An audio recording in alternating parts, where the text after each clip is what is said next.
Hello and welcome to another Tabletop Games Blog Saturday review. Hello, my name is Gavin Jones and this week I'm going to be standing in for the wonderful Oliver with a guest review. Buckle up and adjust your rear view mirror, things are about to get wild. First gear. Screams of tortured rubber and plumes of acrid smoke fill the air as we barrel over the brow of the hill, rapidly advancing on our target. The tank is an incongruous sight, squat and menacing in the middle of the highway, two shiny black beetles flanking each side, SUVs filled with seemingly infinite numbers of violent goons, like clown cars of criminality. Sorry, got a bit carried away there. Didn't mean to leak my script for the latest instalment in the now double-digit Fast and Furious movie franchise, which I would call so fast, so furious, speedy and rage-filled, a family reunion, by the way. That's right, 2 subtitles. I was just trying to invoke the vibe this board game, Fast and Furious Highway Heist from Funko Games, is aiming for. Now, those of us of a certain age will no doubt grimace at the thought of an IP-based game. Back in the day, these were often joyless affairs, money spent on the IP license rather than, an actual game designer. But recently the tide has turned and Funko Games, spearheaded by the talented in-house design studio who go by the nom de jeu of Prospero Hall, are leading the way.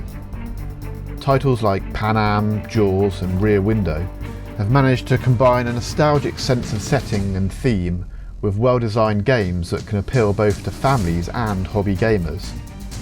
Will Fast and Furious Highway Heist follow this successful formula?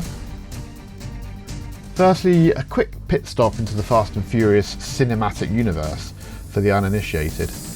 Released in 2001, The Fast and the Furious was a gritty, new metal soundtracked, action-packed ride into the world of street racing and high-speed heists, and featured a gang of lovable rogues and the undercover cop infiltrating their seedy underground world. So far, so Point Break. However, something about this heady mix appealed and sequels have been cranked out ever since, usually starring the muscle-bound Vin Diesel as tough guy Dominic Toretto. They are known for gravity-defying action, macho posturing, and an emotional core of loyalty and family, the clumsy handling of which is much teased in modern meme-heavy internet culture. Here's a fun fact. The first film's title was licensed from an old Roger Corman B-movie, but the rights to numbered sequels weren't. Hence the franchise's peculiarly inconsistent naming scheme. Too Fast, Too Furious and Fast 5 leap to mind. So, has Prospero Hall condensed these films into an exciting tabletop experience? Join the Jones family as we open the box lid and find out. The first thing of note is that this is a cooperative game. Makes sense, we are family after all. We'll be facing one of 3 scenarios. These are greatest hits of the extreme situations from the movies, namely a tank, a speeding semi-truck heist, and a showdown against a chopper and armoured sports car combo. Each has a unique win condition. For our first game, we have the simple task of destroying a tank by wrecking SUVs, causing them to smash into it. Now, the first strategic choice comes during setup as players select a combination of film character and car, each providing both a set of stats and a unique special ability. It's probably best to carefully mix and match to construct a well-rounded team, or just fight over the coolest car. Remember, the car and driver stats mesh together to determine the number of dice rolled in skill checks. Yep, this is a dice chucker, but fans of determinism need not fear, as there's also plenty of careful planning and coordination needed, as well as mitigation against bad rolls using boost tokens. Setup continues by laying out the highway board and filling it with small plastic vehicles ready to do battle. This is a deliciously thematic touch, as the miniatures of a wonderful toy-like quality including a semi-truck with a hinged back door and enough space underneath the trailer for a player's car to slide under, just like Letty's skillful trick from the first film. Turns progress at a brisk pace as each player completes 2 actions using the handy reminders on the player boards. These actions are what you may expect from a driving game: drive, ram, leap, and... wait, leap? Yes. This is a sort of game where you can jump out of your speeding vehicle by placing a little plastic peg representing your character on the top, land on the roof of another car, punch a bad guy off, and then steal their SUV. The game revels in recreating wild moments such as these and produces some strange sounding table chatter as we discuss our next moves. Do you want to punch that guy off your roof first, then meet me round the front of the tank next to the smoking wreck? Second gear. Dom Toretto's American muscle car bucks wildly as he stamps on the brakes. The tailgating SUV reacts way too late, forcing out a sickening screech then tinny crunch as it ploughs into the back of the armoured supercar. Silence now, and time moves slowly as the SUV traces a balletic arc through the sky, shards of crystalline glass sparkling in the desert sun. Some actions require a skill check to succeed. Roll the number of custom dice indicated on your player board and count the pips. Failed rolls can be transformed into a success by spending a boost token and converting all rolled boost symbols to pips. A very cool co-op touch here is called an assist. Before you roll, another player can spend a boost token to give you 2 extra dice. These sort of decisions are great at keeping all players involved in the game. After each player's turn, they roll a die which determines the enemy actions.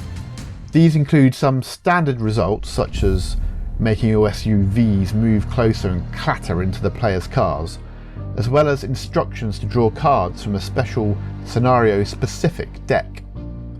The cards have an immediate effect when drawn, such as placing fresh enemy SUVs behind each player vehicle, as well as creating a nail-biting build-up of tension. You see, each card acts as a countdown, as new card draws will push it along a track and will activate a devastating effect when it reaches the end.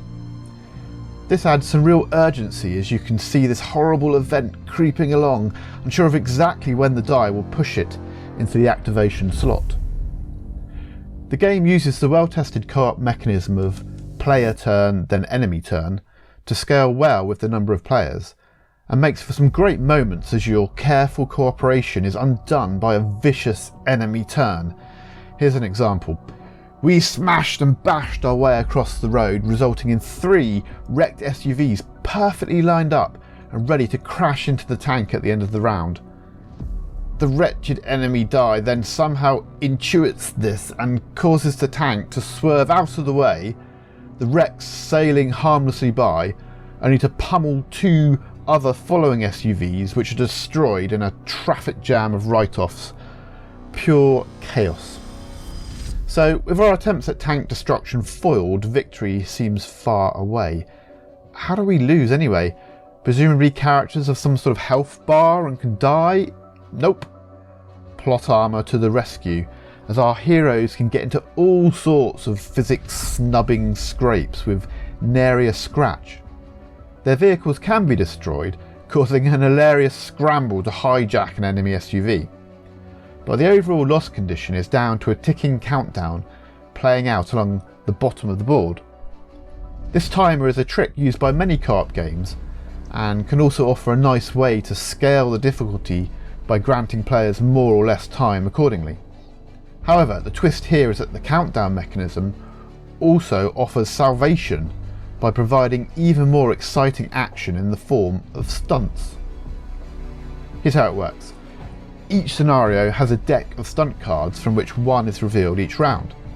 There are only 3 slots available and the new card pushes the others along. The one being bumped off the end is lost for good. When the final card in the deck falls off the end, you lose. However, the stunts available are fantastically helpful. Madcat schemes that cause maximum mayhem. They often rely on very specific positioning of miniatures, making the game into a spatial movement puzzle. Some can only be performed once. Hey, don't bore the audience, but provide an extra reward in the form of boost tokens. For example, the clothesline stunt requires an enemy SUV to be flanked by 2 player cars, and a successful skill roll against a control stack can then send them smashing together and the SUV soaring through the air to land on and damage the tank. Ramping up the drama, the last stunt card in each scenario allows a truly spectacular finale with an instant win, but it can be very tricky to pull off. Our first game saw us wearing the tank down and attempting the final stunt on the last possible round, 2 cars pushing the military beast off the side of the road, all or nothing, death or glory. With the skill roll needing 3 pips plus the tank's current health, things weren't looking great for our band of outlaws. Before we cut to the final dramatic scene, what's the verdict? Well, as with many of Prospero Hill's big box games, this title promises theme, fun, family and thinking, all tied up with nice production values and excellent graphic design. And pedal to the metal, it delivers. The game manages to drive down the central white line of the highway of ludology. On one side, a cooperative, thinky movement puzzle, on the other, a thematic, dice rolling, tension building, fun time. It does prevent quite a tricky challenge, especially for younger players, but you can always start on the easy difficulty level and perhaps dish out an extra boost token to help. There's a lovely physicality to pushing toy cars around and enacting the zany stunts. The game does not do much to prevent the so-called alpha gamer problem, where one player takes control of strategy, leaving the others with little agency. But in that case, maybe just pop on a white vest, flex those pecs, and repeat the words of Dominic Toretto. I don't have friends, I have family. Third gear. Choking black smoke pours from the battered tank as it weaves erratically across the debris-strewn road, teetering precariously on the edge of a sheer precipice as its tracks struggle to grip. Tyres wail as Brian and Letty swing their cars violently into its dented side, a dangerous game of push and shove where the stakes are fiery oblivion. Metal crunches against metal, closer, just a little bit closer. 5 dice clatter against the table, and roll end credits. Thank you for listening to this Tabletop Games Blog Saturday Review podcast. Please check the description below for links mentioned in this episode, as well as to the written version of this article on the blog.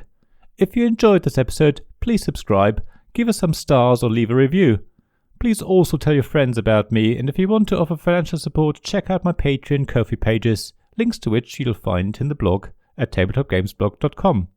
So thank you again for listening, and I hope to see you again soon. This podcast was made possible by the generous help of my supporters. Royal Patron Sean Newman, Magic Champion John Risley, Castle Guards David Miller and James Naylor, Dice Masters Alex Bardi, Paul Grogan and Robin Kay, and Shining Lights Jacob Davis, Gavin Jones, Sarah Reed and Richard Simpson.